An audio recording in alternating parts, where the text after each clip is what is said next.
मूसा जी। हजरत मूसा जी यहूदी धर्म के व्यवस्थापक के रूप में जाने जाते हैं। काल ब्रह्म ने उन्हें ज्ञान बताया, उसी आधार से उन्होंने अपने आप को सबसे ज्यादा इल्म वाला मान लिया। इसी कारण जब एक दिन हजरत मूसा सत्संग फरमा रहे थे तो उनसे एक सत्संगी ने पूछा कि हे मूसा, आज के दिन जमीन पर सबसे ज्यादा इल्म रखने वाला शख्स कौन है? हजरत मूसा ने बड़े गर्व से उत्तर दिया, मैं। काल ब्रह्म को मूसा का ये अंदाज बिल्कुल पसंद न आया और कहा कि मूसा, तेरी यह बात सुनकर मुझे बहुत दुख हुआ। तूने अपने आप को सबसे बड़ा इल्मी कैसे मान लिया?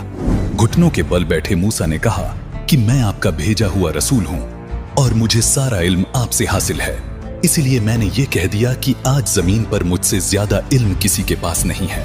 काल ब्रह्म ने कहा कि मूसा, जमीन पर तुझसे ज्यादा इल्म रखने वाला शख्स मौजूद है और तेरा इल्म उसके इल्म के सामने कुछ भी नहीं है। मूसा ने कहा कि हे अल्लाह, मैं उस शख्स से मिलना चाहता हूं ताकि मैं वो इल्म हासिल कर सकूं जो मेरे पास नहीं है। वो शख्स कहां रहता है और कैसे मिलेगा, ये बताने की मेहरबानी कीजिए। काल ब्रह्म ने मूसा जी को अल खिज्र के पास भेज दिया। उसके बाद मूसा अल खिज्र के पास पहुंचे। वह अपना परिचय दिया। कहा, मुझे अल्लाह ने आपसे इल्म सीखने के लिए भेजा है, आप मुझे वो नेक इल्म सिखा दें जो आपके पास है।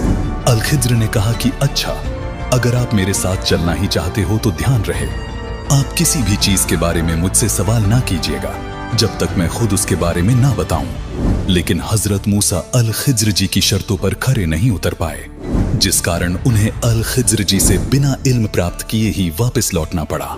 हजरत मूसा को मिलने वाले अल खिज्र कोई और नहीं बल्कि स्वयं कबीर परमात्मा ही थे।